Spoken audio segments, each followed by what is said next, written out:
Clase número 26 del tema 3, fuente y carga. Bien, lo que tenemos en pantalla es la página del KBC de la clase anterior. Recuerden que esto era un esquema Inventec U121.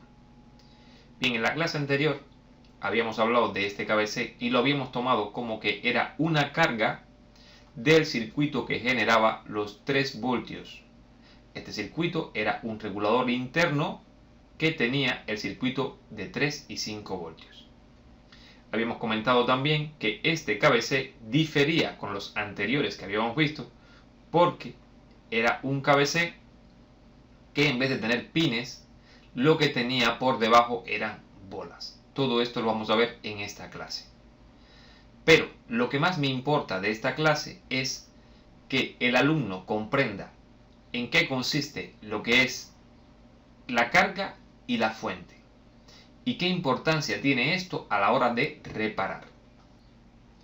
Bien, hagamos un análisis a modo gráfico de todo lo que vimos en la clase pasada y vamos a ser un poco más explícito con los detalles de cómo es que se alimentaba este KBC.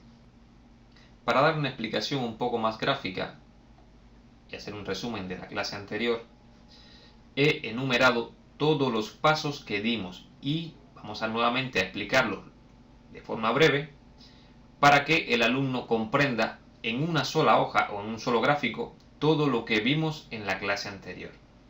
Bien, comenzamos por la parte donde habíamos dicho que este circuito, el KBC, no era un circuito con pines, sino que era un circuito con bola, era un VGA. Bien, VGA significa que el circuito, en vez de tener pines para unirse a la placa, se une a través de bolas de estaño.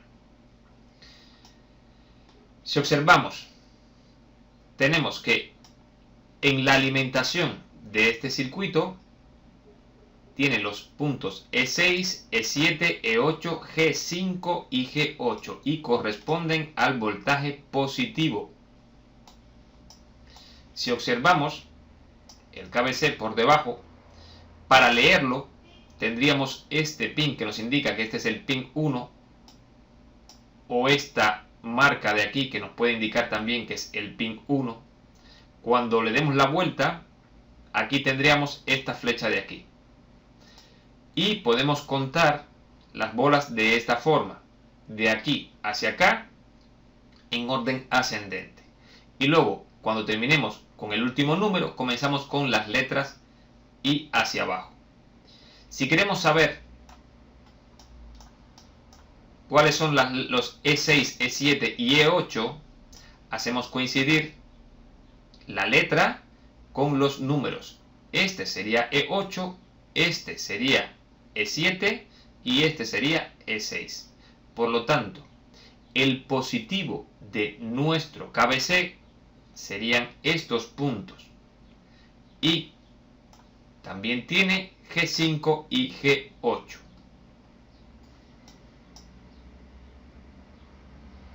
G5 y creo que me he equivocado por aquí al poner G8, sí, G8 como masa. G8, estos dos puntos serían rojos. Bien, y estos de aquí serían masa. Esto es algo que se cumple mucho en los VGA, que utilizan la parte del centro para la alimentación. ¿Para qué nos sirve esto a nosotros? En algunos casos tendremos que medir si el KBC o el VGA está dañado o está en cortocircuito. Una forma sencilla de saberlo es buscar el positivo y el negativo y medirlos en ohmios. Un KBC normalmente debe de medir aproximadamente entre los 2000, 2000, 3000, 4000, 5000, 6000. Si de repente pongo mi multímetro en ohmio, pongo el positivo aquí y el negativo aquí o viceversa, porque recuerden que estoy en resistencia en ohmios, no importa la polaridad. Si mido y me encuentro que, por ejemplo, tiene 300 ohmios, este circuito está dañado. Hay que cambiarlo, hay que sustituirlo. De ahí a que sea interesante a la hora de saber buscar qué posición ocupa el positivo y el negativo a la hora de ser un VGA. Esto vale tanto para este circuito como cualquier otro VGA que podamos ubicarle cuál es el positivo y el negativo. Siempre, repito, buscando de esta forma. Cuando localizamos cuál es el pin, e inclusive si alguna vez tenemos que buscar continuidad entre un punto de un VGA y una resistencia externa o algún otro lugar, lo podemos hacer de esta forma. Es decir, enumeramos desde el 1 hacia afuera hasta que terminemos de contar, y donde terminamos de contar comenzamos con las letras. Y luego hacemos coincidir la coordenada que nos indica la letra y el número. Bien, con esto ya he explicado que un KBC no solamente me lo voy a encontrar con pines, también me lo voy a encontrar de esta forma. Bien, pasando a la explicación de la clase anterior, habíamos visto lo siguiente. Primero, dimos por hecho de que teníamos 19 voltios, partimos directamente desde ese punto. Bien, cuando tenemos 19 voltios, los 19 voltios entraban al equipo y alimentaban a este circuito al U517 y a su vez alimentaban al circuito de 3 y 5 voltios al U515. Aquí ocurre algo. Internamente el U517 tiene una línea de retardo, es decir, retarda la respuesta que va a dar por el pin 4, pero recuerden, U517 se alimenta por el pin 5, por lo tanto, aunque le entren 19 voltios en este divisor de voltaje que tiene aquí, le llegan lo que es los voltajes de referencia alto y bajo, sin embargo no tiene alimentación aún. Y es porque quien le da alimentación es este circuito. Después que llegan los 19 voltios a este circuito, por los pines 8 salen 3,3 voltios y por el pin 17 salen 5 voltios. En ese momento que salen los 5 voltios, ocurren dos cosas. Cuando salen 5 voltios, entran en el pin 5 de U517 y a su vez entran en este extremo de R1036 al mismo tiempo. Como este circuito necesita un tiempo de 140 milisegundos para entregarme una respuesta, en ese tiempo estos 5 voltios entran por aquí y llegan hasta este punto. Como no tienen ninguna masa que les provoque una caída, porque este transistor está abierto, esto es la puerta. Recuerden que si tengo una puerta por aquí, lo que tengo es una estructura MOS que tampoco conduce hacia masa, y tengo otra puerta por aquí. Por lo tanto, al no tener una caída de voltaje porque no tengo masa en ningún punto, en este punto se reflejan los mismos 5 voltios y en este punto se reflejan los mismos 5 voltios. No hay caída de tensión. Por lo tanto, tengo 5 voltios en ese instante de tiempo aquí y aquí. Cuando tengo 5 voltios en Q571 y tengo a su vez masa en la fuente siendo un MOSFET de canal N, este MOSFET conduce y aplica masa a este punto de aquí, en el extremo 2 de R1040. Por ello es que en este momento todavía no tengo 3 voltios, porque para tener 3 voltios este tendría que estar conduciendo. Y en este momento también tengo 5 voltios aquí. Salieron 3 voltios en este punto, pero al tener 5 y 3, esto es un MOSFET de canal P. Y para conducir necesita un voltaje menor en puerta que en fuente. Y ahora tiene lo contrario. Tengo 5 en puerta, por lo tanto tengo un voltaje mayor. Por esa razón este MOSFET hasta ahora no conduce.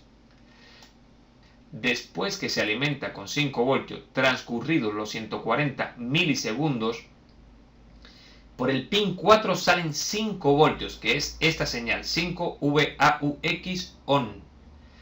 Y se aplican a través de R995 a la puerta de Q9. En ese instante de tiempo que Q9 recibe 5 voltios en puerta, conduce, porque es un MOSFET de canal N, y al conducir aplica masa a este punto, 0 voltios. 0 voltios que llegan a la puerta de Q571. Por lo tanto, en ese instante de tiempo, Q571, que tenía negativo en fuente y 5 en puerta, estaba conduciendo, al recibir esta masa negativo 0, 0, este 571 deja de conducir. Al dejar de conducir, libera completamente esta resistencia de la masa que tenía. Y en ese momento se crea un divisor hacia esta masa que acaba de poner Q9. Recuerden, Q9 ha cerrado, ha dejado una masa en este punto.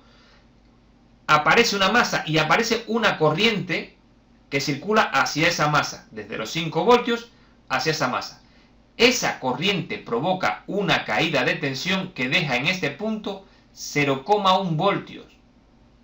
Esos 0,1 voltios provocan que este transistor, el Q8, tenga 0 voltios en puerta y 3,3 voltios que tenía en fuente. Ahora, si se cumple el concepto de conducción de un MOSFET de canal P, al tener un voltaje menor en puerta que en fuente, el MOSFET conduce y aplica 3,3 voltios en este punto.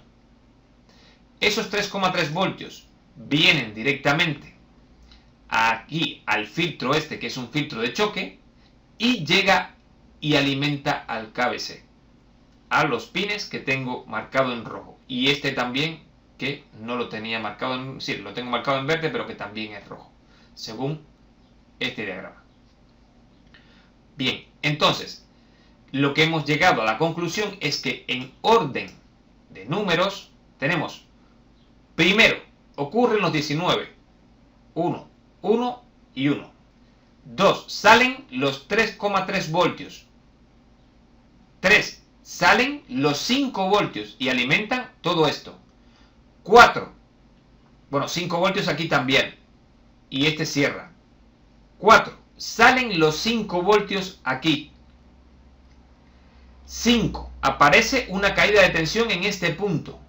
6, cuando aparece una caída de tensión en este punto, aquí este MOSFET conduce y aparecen 3,3 voltios aquí. Y 7, alimento al KBC.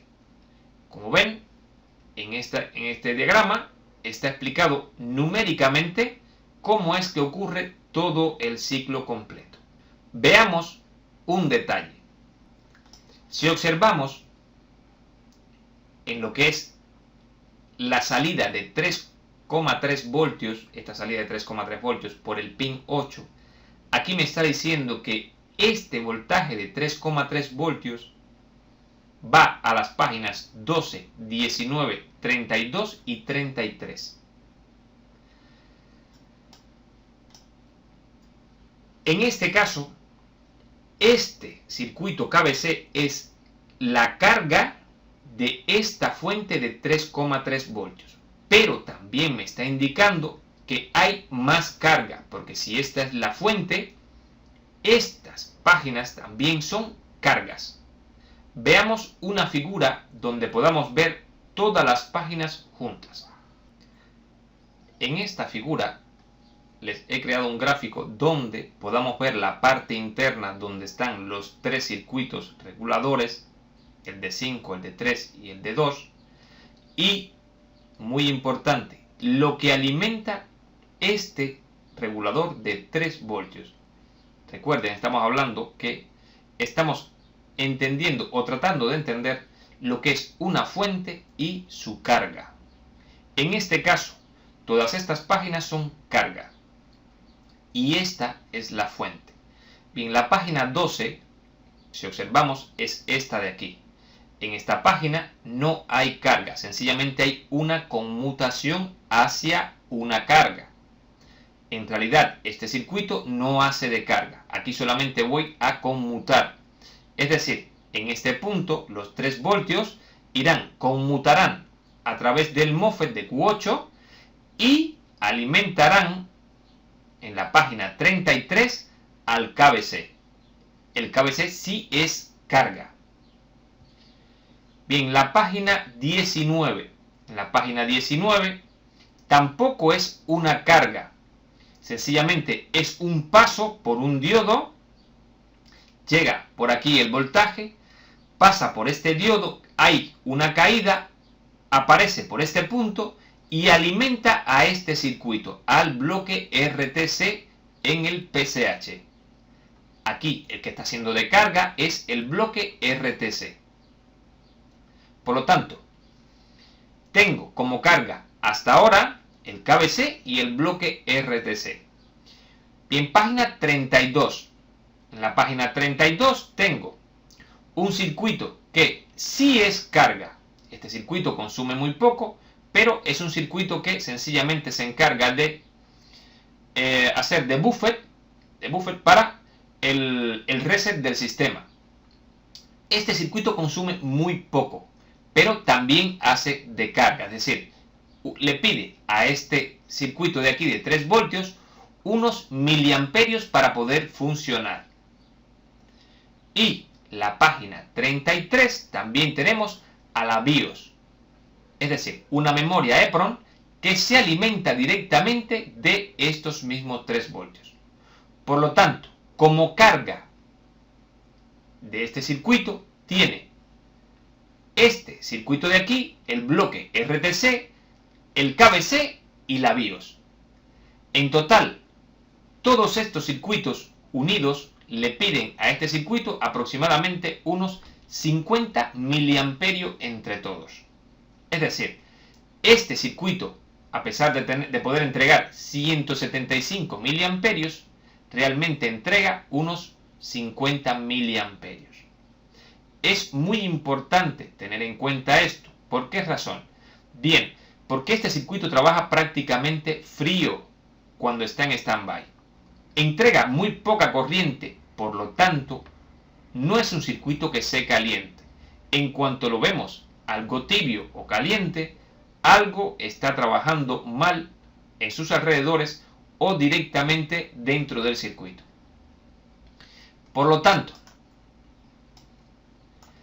si le entran 19 voltios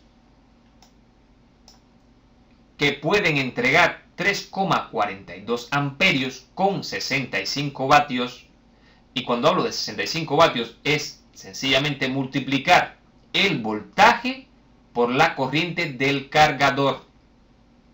Ahora bien, estos 19 voltios entran con toda esa corriente hasta aquí, pero ¿cuánto le pide exactamente este circuito a estos 19 voltios? ¿Qué cantidad de corriente?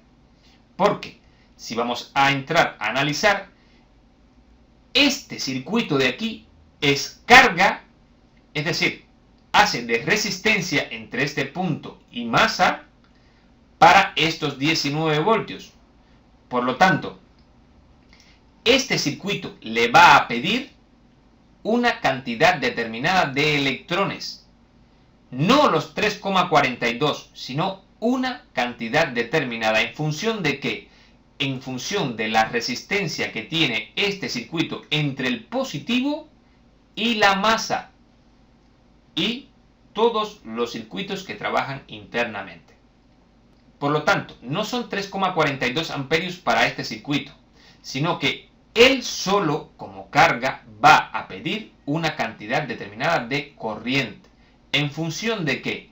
Desde luego, en función de su trabajo y las cargas de estos circuitos que tengo internamente. No voy a analizar las cargas de los dos circuitos, solamente voy a analizar la carga de este circuito.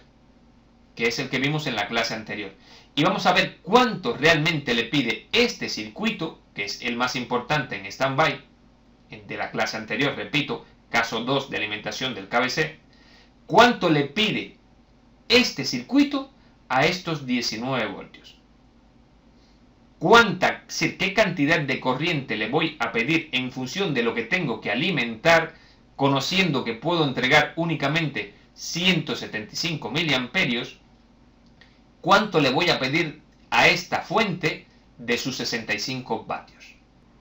Bien, en esta figura tenemos un resumen de lo que hemos dicho hasta ahora. Expliquemos esta figura en relación a carga y fuente. Bien, lo que tenemos aquí es el conector de entrada, alimentación de 19, llegan al elemento conmutador, los 19 se conmutan, entran en la resistencia y alimentan al circuito de 3 y 5 voltios. Internamente, el circuito de 3 y 5 voltios lleva un regulador lineal de 3,3 voltios con una corriente típica de 175 miliamperios. Bien, aquí no tenía condición ninguna, es decir, si llegaban 19 salían 3,3. Es el regulador lineal de 3 terminales que vimos en su momento. Bien, esta es la fuente principal o el cargador de este equipo. Si lo pueden leer en la etiqueta, seguramente muchas veces habrán visto que dice 19 voltios, 3,42 amperios, 65 vatios. 65 vatios es la potencia total que entrega esta fuente. Y esa potencia sale de calcular o multiplicar 19 voltios por 3,42. Es decir, potencia es igual a 19 voltios o potencia es igual a voltaje por la corriente total del circuito. O la corriente total del equipo. Esta de aquí. 3,42. En este caso, potencia es igual a 19 por 3,42. Eso da una potencia de 64,98 vatios. Esa sería la potencia total de la fuente de alimentación, es decir, del cargador. ¿Qué significa eso? Significa que este equipo no puede transformar más de 65 vatios en calor. Es decir, esta fuente no puede entregar más de 65 vatios de energía. Por lo tanto, ¿qué es lo que le hacen los circuitos a esta energía? Sencillamente, al funcionar, se lo van restando. Por ejemplo, este circuito de aquí hace de carga de la fuente principal, a pesar de ser una fuente secundaria. ¿Por qué razón? Bien, porque este circuito consume una cantidad determinada de esta energía. ¿Cómo lo hace? Él lo hace entregando, es decir, transformando estos 19 a 3,3 voltios y entregando una corriente determinada a las cargas que tiene él, porque él hace de fuente también. Por ello, cuando analizamos los 19 voltios que llegaban al circuito, salían 3,3, alimentaban directamente al KBC, alimentaban también al circuito RTC, alimentaban a la BIOS y alimentaban al circuito U518. En total, este circuito, cuando está trabajando de forma correcta, entrega aproximadamente, no es algo exacto, una corriente de 50 miliamperios. Esta corriente de 50 miliamperios está bastante lejos de los 175 miliamperios que puede entregar. Por ello es que este circuito debe de trabajar frío. Cuando el equipo está en stand-by, este circuito no tiene que calentarse prácticamente nada. O sea, ni siquiera tibio. ¿Por qué?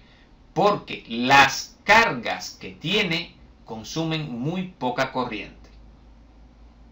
Es decir, en este momento, esta es la fuente y tiene como carga todos estos circuitos.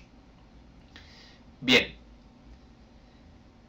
estas fórmulas que tengo aquí abajo, lo que he hecho es lo siguiente. Primeramente, calculé estos 65 vatios. Es decir, cuánto entrega realmente la fuente principal. Realmente entrega 64,98 vatios. Bien, hagamos el mismo cálculo. Es decir, con estos 3,3 voltios, entregándole 50 miliamperios a sus cargas, ¿cuántos vatios son? La potencia total que me da es, al multiplicar 3.3 por 50 miliamperios, es 0,156 vatios, 0,16 vatios o 0,17 vatios. Bien, realmente este equipo cuando está en stand-by, esta parte del circuito le resta a estos 65 vatios 0,17 vatios. 0,17 vatios. Si yo ahora calculo, obviamente restando a la potencia total esta potencia, calculo qué corriente me queda, me quedaría una corriente para darle a la otra parte del equipo de 3.4169 amperios.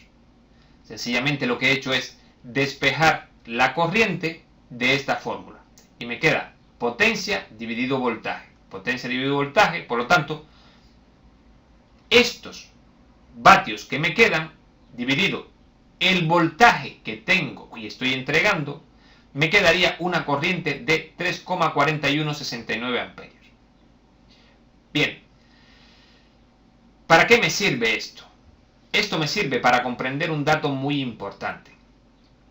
Con estas dos corrientes, con la corriente que tenía la fuente inicialmente, menos la corriente que ha perdido, me queda esta cantidad de corriente. Por lo tanto, puedo hallar la corriente de standby. Sencillamente sería a la corriente total de 3,42 restarle esta corriente que está cuando este circuito, es decir, lo que me queda cuando este circuito está consumiendo. Por lo tanto, me queda una corriente de standby de 0,00868 amperios. En este caso, habría que sumarle también la corriente del circuito de 5 voltios y la corriente que consume el circuito charger cuando está alimentado. En total, la corriente de standby de este equipo está cercana al orden de los 0,01 amperios. ¿Y esto para qué me sirve? Bien, esto me sirve fundamentalmente para no tener que abrir el equipo y poder dar una respuesta rápida a cualquier usuario que me entre con un equipo que al yo alimentarlo con una fuente donde pueda ver la corriente, de repente, por ejemplo, aquí aparezcan 0.04. 0.04 y, muy importante, esto hay que hacerlo o esta prueba se hace sin la batería. ¿Por qué razón? Porque puedes incurrir en el error de que lo que estés viendo aquí es la carga de la batería. Al retirar la batería, dejamos que solamente este circuito está trabajando, no está trabajando ningún otro. Y al darme 0,01 me está diciendo que está bien, es decir, que no tengo un cortocircuito, por ejemplo, en esta parte. Pero si, por ejemplo, aquí aparece un 0,03, lo más posible, o sea, en el más del 90% de los casos, tengo un problema en cualquiera de estos circuitos. O bien en este también. Pero me he encontrado, por ejemplo, el KBC dañado o cortocircuitado. Me da aquí 0,04, 0,03. Con que me dé 0,04, 0,05, 0,06 o 0,6 o 0,3 o 0,2, con solamente conectarlo, es decir, no le he encendido, no lo he arrancado, no le he hecho nada, lo he conectado y inmediatamente en la fuente aparece una corriente superior a 0,01 amperio, me está indicando que tengo un problema de cortocircuito. Leve, es muy leve el cortocircuito. Por ejemplo, me he encontrado el KBC con 90-100 ohmios. 90-100 ohmios, recuerden que el KBC tiene que medir aproximadamente entre los 2000, 3000, 4000, 5000 ohmios. Si de repente veo que aquí hay 90 o 100 ohmios de este punto a este punto, significa que alguno de estos circuitos tiene un problema de cortocircuito.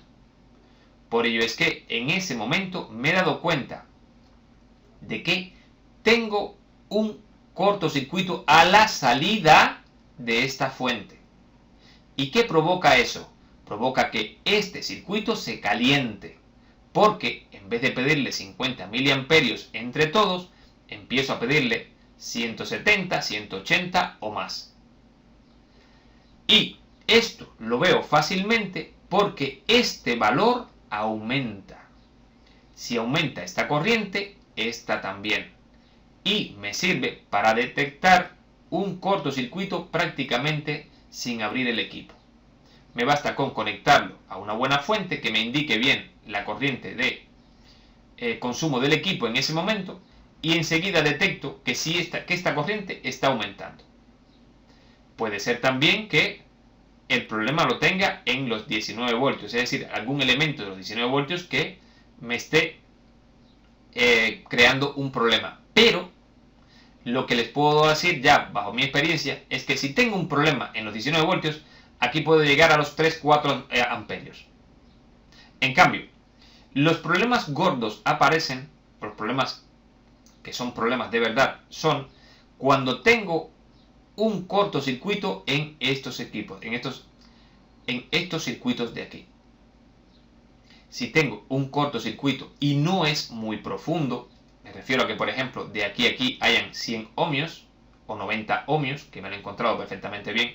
Recientemente me encontré la BIOS completamente cortocircuitada y desde luego este circuito se estaba calentando muchísimo. ¿Por qué? Porque al cortocircuitarse baja la resistencia, aumenta esta corriente y lo veo en la fuente enseguida. ¿Qué veo? Que en vez de darme 0.01 me da 0.02, 0.03, 0.04, 0.05 o más. Lo que quiere decir esto es que en ese momento me he dado cuenta, sin tener que abrir el equipo, que tengo posiblemente un problema aquí. Lo demás es sencillamente seguir las clases anteriores.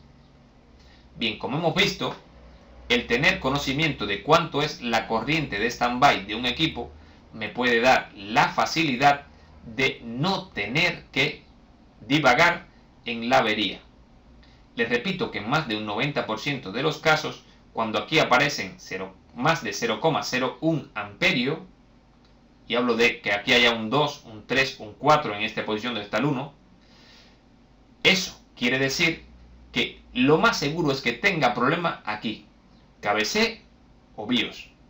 Son los dos circuitos más típicos de esta avería. Y más que ningún otro, el KBC. El KBC es muy típico de darme esta avería específicamente, que la detecto aquí. Bien, para terminar esta explicación, lo hacemos con esta figura. Bien, este es el circuito regulador lineal de 3 y 5 voltios que hemos visto hasta ahora. Internamente habíamos dibujado ya los reguladores de 3, de 5 y de 2. Y habíamos puesto cómo era que se alimentaban cada uno. Habíamos visto que se alimentaban directamente los reguladores lineales de 5 y de 3 voltios con 19 voltios. Estos 19 voltios que venían a través del pin 16. En el pin 15 había una masa que lógicamente le estaba llegando a los 3 reguladores. Sin embargo, el regulador de 2 voltios se alimenta directamente o bien de la salida de 3 o la salida de 5. Yo le he dibujado aquí la salida de 5. Pero se alimenta indistintamente de una salida de 5 o una salida de 3. Por ello es que a la hora de medir, el orden correcto es medir que hay 19 voltios en el pin 16, medir que en el pin 17 y en el pin 8 hay 3 voltios y por último que en el pin 3 hay 2 voltios. Bien, con relación a las cargas de estos circuitos, hemos visto que no siempre la causa de que este circuito se caliente es que el circuito esté dañado. También puede provocarlo la carga. Si la carga de este circuito, y en este caso hemos visto todas las cargas que tenían estos circuitos, en este gráfico he puesto todas las páginas, y si alguna de esas cargas que están en este gráfico se dañara, provocaría que la corriente que esté demandando la carga, porque esa corriente va a aumentar, calentaría a este circuito. Hemos visto que este circuito trabaja entregando una corriente, es decir, en stand-by de unos 50 miliamperios. Pero si alguna de estas cargas, por ejemplo, el mismo KBC, cae a cortocircuito con relación a masa y crea unos 90 o 100 ohmios, esto es típico, entre positivo y masa, y en el caso de que, por ejemplo, se dañe, he visto típicamente o muy típico que lo haga en el orden de los 80, 90, 100 ohmios. Cuando el KBC baja esa resistencia que antiguamente tenía 2, 3, 4, 5 o 6 kiloohmios y lo baja a 100 ohmios, lógicamente eso hace que le pida más corriente a este regulador lineal y por consiguiente él termina calentándose. Bien, no solamente las cargas calientan a este regulador, también lo calientan los condensadores que están unidos a la misma línea de 3,3 con relación a masa. Por ejemplo, tenemos en este caso C900, que es un condensador de 4.7 microfarads a 6,3, y está de la línea de 3 que ha salido del pin 8 a masa. Si este condensador cae a cortocircuito, y cuando hablo de caer a cortocircuito es que varíe la resistencia que tiene en este punto, recuerden que un condensador para corriente directa es circuito abierto. Por lo tanto, si un condensador se comporta en algún momento como una baja resistencia, provocará lógicamente un aumento de la corriente en este punto. Y ese aumento de corriente también hará que este circuito se pueda calentar. En este caso, hay que tener muy en cuenta que no solamente C900 es el condensador que está unido a esta línea. Hay que seguir la línea y buscar el resto de condensadores que pueden provocarme también este problema. Por ejemplo, en estos circuitos, si seguimos, cuando voy a alimentar al KBC con este filtro de choque, tengo todos estos condensadores C18, 19, 20, 21 y 22 que están de la línea de 3 a masa. Cualquiera de ellos puede provocarme lo mismo que he explicado ahora con el condensador anterior.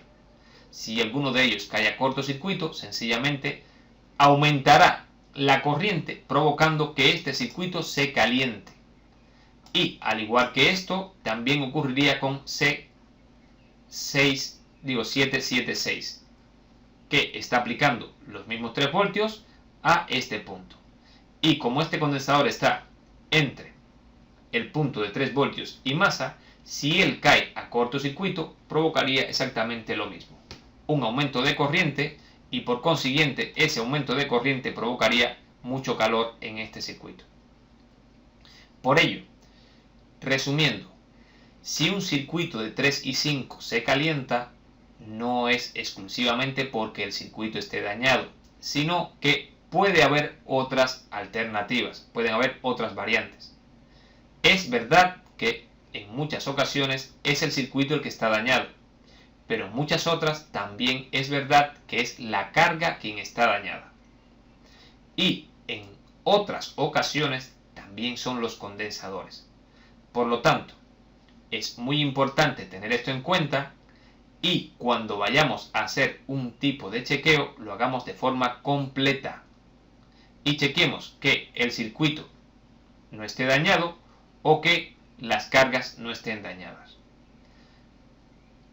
En esta clase voy a llegar hasta aquí porque realmente me interesa seguir con lo que es la alimentación del KBC y terminarlo, pero enseguida que termine con lo que es KBC y secuencia, voy a explicar cómo determino muy fácilmente si el problema es de condensador, el problema es de fuente o el problema es de carga.